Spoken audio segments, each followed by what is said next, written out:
ஓசன்னா கீதம் பாடுவோம். இயேசு ராஜா முன்னே செல்கிறார். ஓசன்னா கீதம் பாடுவோம். வேகம் சென்றிடுவோம். ஓசன்னா ஜெயமே, ஓசன்னா ஜெயமே, ஓசன்னா ஜெயம் நமக்கே, ஓசன்னா ஜெயம் நமக்கே. அல்லேலூயா துதி மகிமை, இன்றும் அல்லேலூயா துதி மகிமை, அல்லேலூயா துதி மகிமை, இன்றும் அல்லேலூயா துதி மகிமை.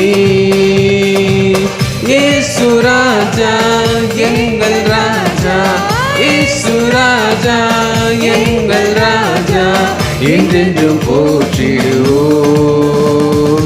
ஓசன்னா ஜெயமே, ஓசன்னா ஜெயமே, ஓசன்னா ஜெயம் நமக்கே, ஓசன்னா ஜெயம் நமக்கே. துன்பங்கள் சூழ்ந்து வந்தாலும், தொல்லை கஷ்டங்கள் தேடி வந்தாலும், துன்பங்கள் சூழ்ந்து வந்தாலும், தொல்லை கஷ்டங்கள் தேடி வந்தாலும், பயமும் இல்லை கலக்கமில்லை, பயமும் இல்லை கலக்கமில்லை, கர்த்தர் நம்முடனே.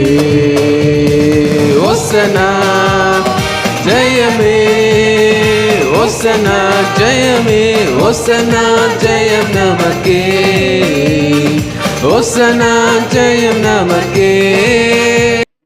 ஹல்லேலூயா. இந்த அருமையான நல்ல வேலைக்காய் தேவனுடைய சமூகத்தில் நான் துதிக்கிறேன். வந்திருக்கிற ஒவ்வொருவரையும் கர்த்தராகிய இயேசுவின் இனிய நாமத்தினாலே வாழ்த்துக்கிறேன். கர்த்தர் உங்களை ஆசீர்வதிப்பாராக. நம்ம எல்லாரும் என்ன நினைக்கிறோம், ஒரு நல்ல ஒரு வாழ்க்கை வாழணும். அப்படி ஆசைப்படாத ஆளே கிடையாது. எல்லாருக்கும் நல்ல வாழ்க்கை வாழணும், நல்ல சிறப்பாக வாழணும் அப்படின்னு விரும்புகிறாங்க.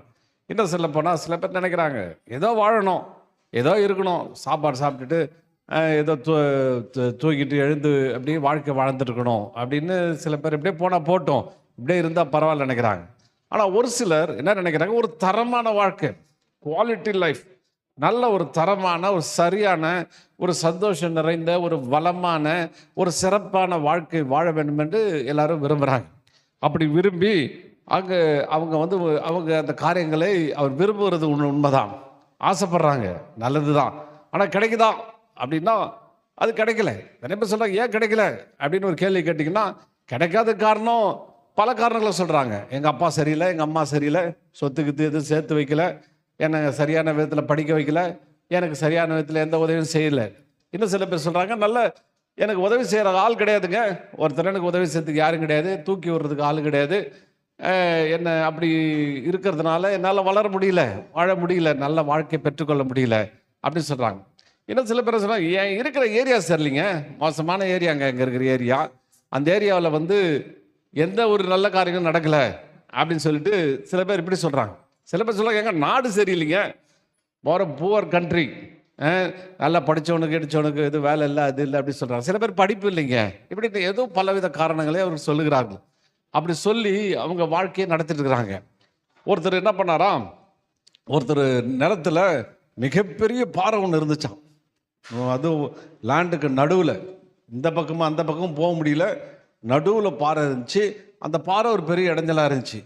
அப்போ அவங்க கேட்டாங்களாம், என்னங்க அந்த பாறை இருக்குது? ஐயா தெரியலிங்க, எங்கள் அப்பா கடத்துலேருந்து இருக்குதுங்க, இன்னும் சொல்லப்போனால் எங்கள் தாத்தாவுக்கே தெரியலிங்க, ஏதோ மூதாதைகள் அதுக்கு தாத்தாவுக்கு முன்னாடி இந்த லேண்ட் எங்களுடையதாக இருந்தது, அப்போ இந்த கல் இருந்தது, யார் வச்சான்னு தெரியுது, இவ்வளோ பெரிய கல் இருக்குது, எங்களால் ஒன்றுமே செய்ய முடியல, எங்களால் விவசாயம் செய்ய முடியல, எங்களால் எதுவுமே செய்ய முடியல, எங்களால் என்னமே பண்ண முடியல அப்படின்னு சொல்லி அவர் ரொம்ப புலம்பிட்டு இருந்தாராம். அவர் சொன்னார், யார்ட்டையாவது விற்கணும்னு போனால் கூட யாரும் அந்த கல்லை இந்த பாறை இருக்கிறதுனால ஒருத்தனை லேண்டை வாங்குறதில்ல. நல்லா கவனிங்க, இந்த பாறையை இருக்கிறதுனால யாரும் வாங்க மாட்டாங்க. நடுவில் இவ்வளோ பெரிய பாறை இருக்குது, இந்த பாறைக்கு நடுவில் கொண்டாந்து வச்சிருக்கிறதுனால நாங்கள் என்னங்க இதை வாங்கி நாங்கள் என்னங்க பண்ண முடியும்னு சொல்லிட்டு வாங்கலை.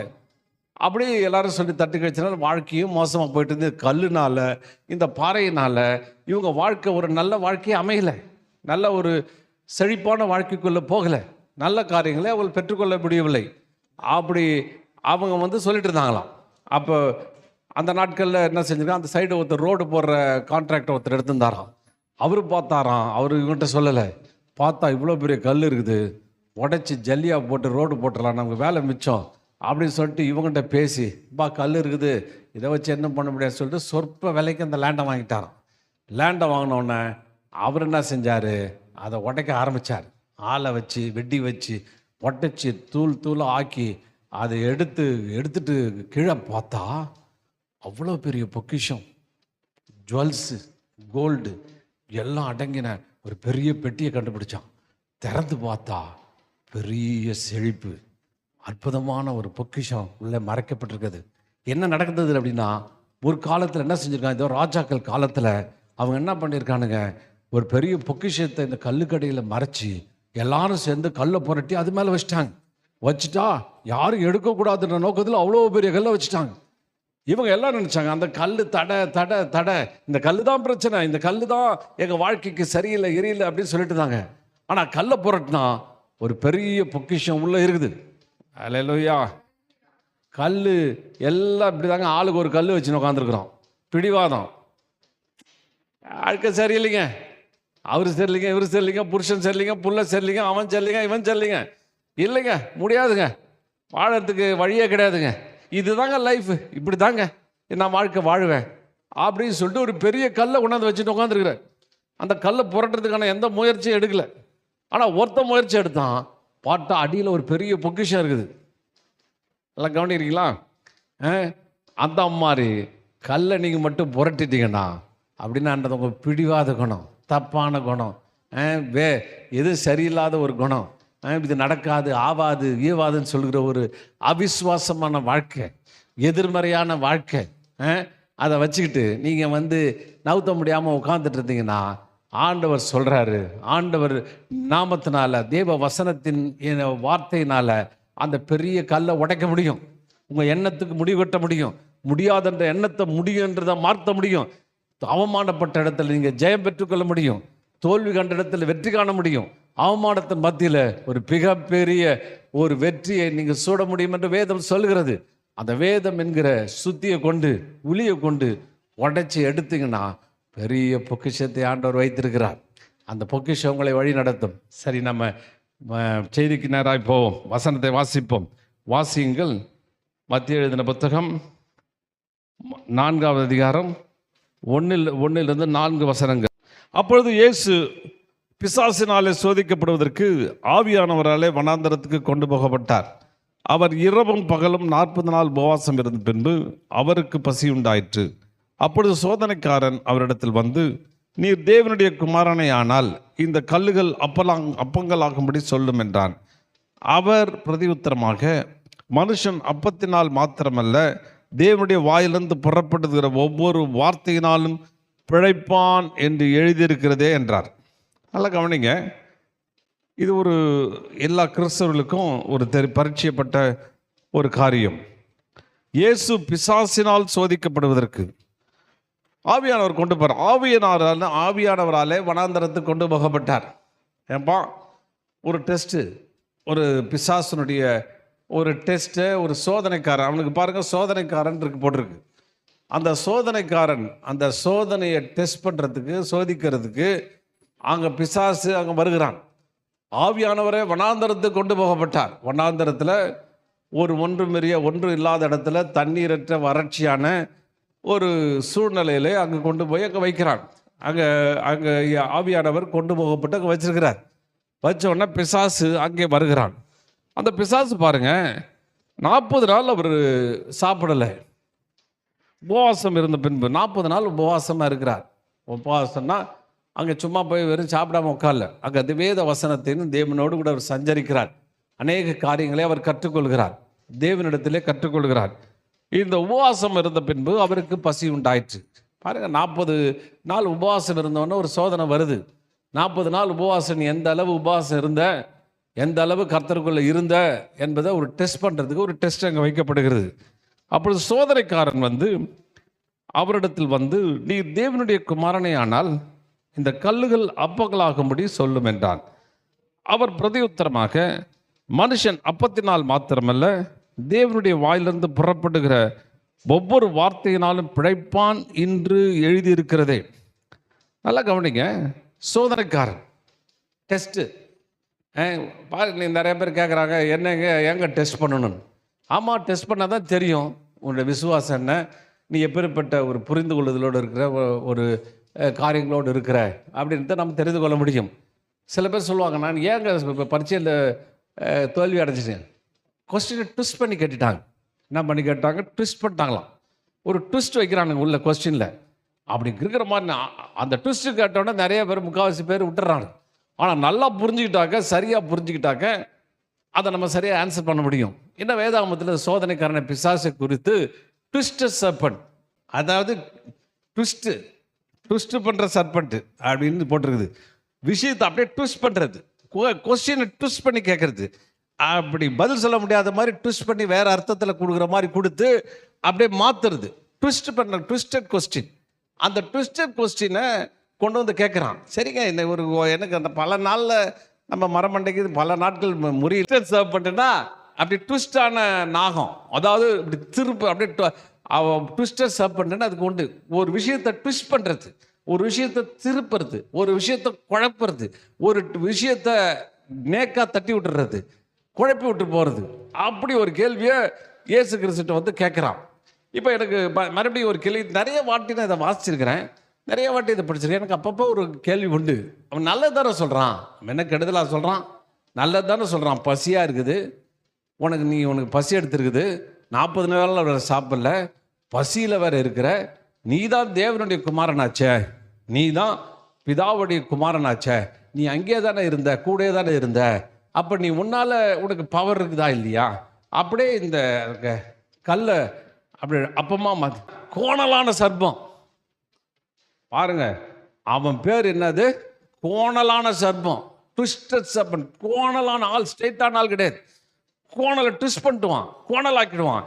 வார்த்தையை நீங்கள் நேராக வாசிச்சிங்கன்னா அதை அப்படியே கோணல் படுத்தி விடுவான், அப்படியே மாற்றி விட்டுடுவான். எங்கெங்க சொல்கிறாரு, அவர் செய்ய மாட்டுறாருங்க, இப்படி தாங்க எல்லாரும் சொல்கிறாரு அப்படின்னு சொல்லிட்டு கோணலாக்கிடுவான். ஸ்ட்ரெயிட்டாக இருக்கிறத ட்விஸ்ட் பண்ணி விட்டுடுவான். ட்விஸ்டட் சர்பன், கோணலான நாகம். அது பாருங்க, நாகப்பாம்பு பார்த்தீங்கன்னா, ஏன் அந்த பாம்பு பார்த்தீங்கன்னா நேராக போகாது, இப்படி வளைஞ்சு எந்த உயிரினமும் இப்படி போகாது, இது மட்டும் வளைஞ்சு போகும். ஏன்னா அது ட்விஸ்ட்டு, உன் வாழ்க்கையை ட்விஸ்ட் பண்ணுறது, கொஸ்டினை ட்விஸ்ட் பண்ணுறான்.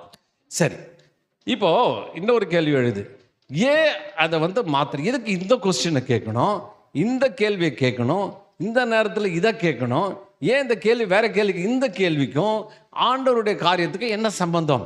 சரி, இயேசு ஏன் அவரால் செய்ய முடியுமா, கல்லை அப்பமா மாற்ற முடியும் அப்படின்னு, மாற்ற முடியுமா முடியாதன்னா முடியாது, அவரால் அப்பமா மாற்ற முடியாது. ஏன்னு சொல்கிறேன் கேளுங்க. முதல்ல ஆண்டவரை குறித்து சொல்லும் பொழுது, இயேசு கிறிஸ்து சொல்லும்போது, பிந்தின ஆதாம், முந்தின ஆதாம் என்ன செஞ்சிட்டான்? பாவத்தை விழுந்துட்டான். அந்த பாவத்தில் அவனுக்கு வச்ச டெஸ்ட்டு, அந்த சோதனை என்னன்னா, அவனுக்கு வந்து எல்லாம் சர்ப்ளஸ், எல்லாம் நிறைவு. அந்த 4-6 ஓடத்தில் பார்த்தீங்கன்னா வைரெல்லாம் விலைதான், பொண்ணு விலைதான், கோமேதகம் விலைதான், சர்ப்ளஸ் எக்கச்சக்கம், எது போனாலும் எக்கச்சக்கம். ஏதேன் தோட்டத்தை வச்சு இதுக்கு மேலே ஒரு மனுஷனுக்கு இப்படி ஒரு ஆசீர்வாதமே கிடையாத அளவு பெருசாகி வைத்திருந்தார்.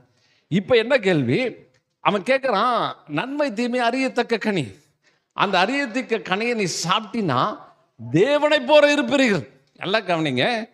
அந்த டெஸ்ட் இச்சை என்னன்னா, அந்த லஸ்ட் என்னன்னா, தேவனை மாதிரியே மாதிரினோம். அப்படின்னா என்ன, தேவன் வந்து இப்போ எப்படி ஆண்டவருடைய அமைப்பு எப்படின்னா, கடவுள் வந்து ஒரு விசேஷமானவர், அவருடைய சர்வ வல்லமை, அவருடைய உருவாக்குற சக்தி, உருவாக்குற வல்லமை, சிருஷ்டிக்கிற வல்லமை, ஒரு விதத்தை அப்படியே மாற்றுகிற வல்லமை அவரிடத்தில் இருக்கிறது. ஒரு மனுஷனை உருவாக்கும் பொழுது அவரோடு கூட அவன் கனெக்ஷன் வச்சுக்கணும். இன்னும் சொல்லப்படுது, அவன் நாசியில் ஜீவ சுவாசத்தை ஊதினார்னா தன்னுடைய நேச்சரை அப்படியே ஊதினார். அந்த ஊதிட்டு அவனை அப்படியே உருவாக்குகிறார், அவனை ஆளுகைக்கும்படி செய்கிறார். நல்லா கவனிங்க.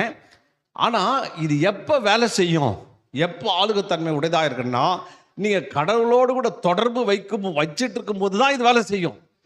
தொடர்பை கட் பண்ணிட்டீங்கன்னா எல்லாம் கட் ஆகிடும். ஆதாம் தப்பு செய்யும்போது கட் ஆயிடுச்சு, எல்லா பவர் வல்லமை எல்லாம் கட் ஆயிடுச்சு. ஆனால் இவன் என்ன யோசிக்கிறான், பிசாசு என்ன சொல்லுது, நீயும் தேவனை மாதிரியே மாறிடு, என்ன அப்படின்னா என்ன அர்த்தம்? தேவனை விட்டுருப்பா, அவர் படைச்ச வல்லையும் போது கொடுத்துட்டார். நீ தேவனை மாதிரி உருவாக்குற வல்லமை, இது அப்படியே உருவாக்குற வல்லமை, இது மரங்களை உருவாக்குற வல்லமை, புது காரியத்தை உருவாக்குற வல்லமை, எல்லா வல்லமை சிருஷ்டிக்கிற வல்லமையை பெற்றுக்கொண்டு அவரை மாதிரியே வந்துருவ. அவரை மாதிரியே வர்றது அவருக்கு தெரிஞ்சிச்சு. அப்படி நீ வந்துருவேன்னு சொல்லிட்டு பயந்துக்கிட்டு தான் இந்த மரத்தை அவர் வச்சுட்டார், இந்த நன்மை தீமை அறியத்தனிக்க வச்சுட்டார். நீ ஒருவேளை மீறி சாப்பிட்டேன்னு அதுக்கு தான் சாப்பிடாதுன்னு சொல்லிட்டார். ஏன்னா அவருக்கு பயம், எங்க அவரை மாதிரியே வந்துருவாரு. அதான் சொல்லுது, அவர் தேவன் அறிவார், அவரை மாதிரியே வந்துருவேன் அப்படின்னு பயம் அப்படின்னு வச்சிருந்தாரு. இந்த முட்டாளுக்கு ஒன்றும் புரியல. நாம தேவனோடு சேர்ந்து தான் செய்ய முடியும் ஒழிய, அல்லது தேவனோடு கூட இணைக்கப்பட்டாதான் தேவனை மாதிரி செயல்படும் ஒழிய, தேவனை மாதிரி ஒரு நாளும் மாற முடியாது. தேவனை மாதிரி எல்லாத்தையும் சிருஷ்டிக்கிற வல்லமையை கொடுக்கவில்லை. ஆனால் அவர் சிருஷ்டிப்புகளை மேல் ஆளுகை செய்ய அவருடைய வல்லமையுடைய வார்த்தையை அவரோடு சேர்ந்து கொண்டாதான் அது நடக்க முடியும். அவர் பாஸ் தான். ஹல்லேலூயா. பாஸ் ஸ்தானத்தை நீங்கள் எடுக்கணும், அவரை வெளியே துரத்தணும், அவருக்கு ஸ்தானத்தில் வரணும்னு நினச்சா கீழே பிடிச்சி அமுக்கிடுவார். ஹல்லேலூயா. இப்போ பார்த்தீங்கன்னா லூசிபர் இதுதான் ஆசைப்பட்டான். அவன் என்ன ஆசை? ஆண்டவரை தள்ளிடணும், அவர் அந்த பக்கம் தள்ளிட்டு மேலே ஒரு உக்காந்துடணும், நம்ம கீழே ஆண்டவரை வச்சுக்கணும், ஆண்டவரை நம்ம கண்ட்ரோல்களை வச்சுக்கணும் அப்படின்னு யோசிக்கிறது ஒரு பெரிய தன்மை. சரி, அவனை உருவாக்கும் போது அழகாக உருவாக்கினார், பியூட்டிஃபுல்லாக உருவாக்கினார். கோமேத கல், அந்த கல் அக்கினி நடுவில், சும்மா சூப்பர். ஆனால் மனுஷனை படைக்கும் போது மண் எடுத்து தூசின்னு போட்டுருது. தூசியை வச்சு உருவாக்கி ஒரு மனுஷனை உருவாக்கி ஊதனா இதுக்கு இருக்கிற பெருமை கொஞ்சம் நஞ்சம் கிடையாது. இல்லையா? அடையே மாறிடுச்சு, அப்படிதான் ஆயிடுச்சு. நான் அடுத்த ஸ்தானத்துக்கு லைக் பண்ணுறான். ஆண்டவரை மாறி ஆண்டவரை கீழே தள்ளிட்டு, ஆண்டவரை வெளியே தூத்திட்டு, ஆண்டவரை அனுப்பிட்டு, இந்த பூமியை நாம தான் ராஜாவாக நிற்கணும், நாம தான் தேவனாக இருக்கணும், நாம் தேவனுக்கு மேலே உயரணும், தேவனுக்கு நிகராக போகணும் என்று நினைக்கிற ஒரு நினைப்பை அங்கே கொண்டு வந்ததுனால ஆதாம் விழுந்து போயிட்டான். இப்போ குமாரன் வந்திருக்கிறார். குமாரன் வந்து இந்த உலகத்தில் குமாரன் வந்து இப்போ நிற்கிறார். இப்போ என்ன பண்ணுறது? ஃபுல்லாக வறட்சி. மனுஷன் செஞ்சதின் தப்புனால ஃபுல்லாக வறட்சி வறட்சி வறட்சி வறட்சி. எங்கே பார்த்தாலும் தண்ணி கிடைக்காத பூமி, ஒன்றுமே இல்லாத பூமி, எதுவுமே இல்லாத போது பாறைகளும் வேதனையும் நிறைந்திருக்கிற அந்த பூமி, மோசமான விஷ ஜந்துகள் நிறைந்த ஒரு பூமியில் இயேசு அங்கே தண்ணி தாகத்தினால பசியினால் வாடுகிறார். இப்போ சொல்கிறான், அவனாவது பரவாயில்ல உருவாக்கினாரு, நீ தேவன் கூட இருந்தியப்பா, தேவனோடு கூட இருந்திய, தேவனோடு கூட தான் இருந்த, அவருடைய குமாரனாய் அவர் உங்களை ஆரம்பத்தில் சிருஷ்டிச்சார. இப்போ நீ சொல்லு, அதை அப்படியே மாற்று, அப்படியே ட்விஸ்ட் பண்ண, அப்படியே பிரெட்டாக மாற்றிடாடு. ஏசு பாருங்க, பிந்தின ஆதாம் எதை ஆதாம் மிஸ் பண்ணானோ அதை இங்கே நிறைவேற்றுகிறார். எப்பா, இந்த சிஸ்டர் இல்லை, எங்கள் அப்பா சிருஷ்டிகர் தகப்பன், அவர் தான் உயர்ந்தவர், அவர் சொன்னாதான் நான் செய்ய முடியும், அவர் என்னை உருவாக்க சொன்னாதான் உருவாக்க முடியும், அவர் எனக்காய் வார்த்தைகளை அனுப்புவார். அதுதான் அவர் சொல்றாரு. மனுஷன் அவர் சொல்றாரு, தேவனுடைய குமாரனை ஆனால் இந்த கல்லுகள் அப்பங்களாம்படி சொல்ல மாட்டான். அவர் பிரதியுத்தரமாக, மனுஷன் அப்பத்தினால் மாத்திரமல்ல தேவனுடைய வாயிலிருந்து புறப்படுகிற ஒவ்வொரு வார்த்தையினால் பிழைப்பான் என்று எழுதியிருக்கிறது. தேவனுடைய வார்த்தை புறப்பட்டு வரும். என்னை பிழைப்பூட்டுவதற்கு நான் கடவுளுடைய ஸ்தானத்தை எடுத்துட்டு இதை என்னால் உருவாக்க மாட்டேன், இதை இப்படியே செய்ய மாட்டேன். நான் பசியா இருந்தாலும் என்னை பிழைப்பூட்டுகிற வார்த்தைக்காய் காத்திருப்பேன். அந்த வார்த்தை எனக்குள்ள வரும், அந்த வார்த்தை காரியங்களை நடப்பிக்கும் என்று அங்கே சொல்லுகிறார். பாருங்க, ஃபர்ஸ்ட் டெஸ்ட் உன்னை அப்படியே ஆண்டவர் அங்கே சப்மிட் பண்றார். அவர் பிதா, ஹி இஸ் a கிரியேட்டர். அந்த கிரியேட்டருக்கு அடியில் நான் இருக்கிறேன். அவர் என்ன சொல்றாரு? நிறைய இடங்களில் ஏசு சொல்லும்போது சொல்றாரு, அவர் கட்டளையிட்டபடியே நான் செய்கிறேன்றார். பிதா சொல்லுகிறது எதுவோ, பிதா காண்பிக்கிறது எதுவோ அதை தான் செய்வேன்றார். அப்போ பிதா காண்பிக்கிறதையும் பிதா செய்கிறதையும் செய்வேன். நான் சுய சித்தமா நான் செய்ய மாட்டேன் அப்படின்னு சொல்றாரு. இதை பார்த்தீங்கன்னா, இந்த வார்த்தைகளை குறித்து நான் சற்று இதை குறித்து தியானிக்கும் பொழுது கிரேக்க பதத்தில் 3 விதமான வாழ்க்கை குறித்து சொல்லப்படுகிறது. ஒன்று பார்த்தீங்கன்னா, பயாஸ் லைஃப், வாழறது அப்படின்னா பயாஸ் அப்படின்ற ஒரு கிரேக்க பதம் 3 விதம் சொல்லுது. பயாஸ், சைக் அண்ட் ஜோயே, 3 பதங்கள் சொல்லப்படுது. பயாஸ் லைஃப் அப்படின்னா என்னன்னா, இன்னைக்கு கூட ஸ்கூல் பாடத்தில் பயாலஜி அப்படின்னு வச்சுருக்கான். அப்படின்னா உயிரியல், ஒரு உயிர் வளரணும்னா அது எப்படி, இதுலேருந்து அதுக்கு சாப்பாடு வேணும், அது வேணும், இது வேணும், தண்ணி வேணும், அது வேணும். இதுதான் பயாஸ் லைஃப். பாருங்க, if my body my life there is in body. I need food, water and medication to live. Doctors are trying hard to keep you alive. தமிழில் பாரு, மனிதன் உயிரியல் ரீதியாக வாழ்கிறான். உயிர் வாழ்வதற்கு உணவும் மற்ற ஊட்டச்சத்துக்களும் தேவை. என் உடல் அல்லது என் உயிர் இந்த உடலில் இருந்தால் நான் உயிர் வாழ உணவு, நீர் மற்றும் மருந்துகள் தேவை.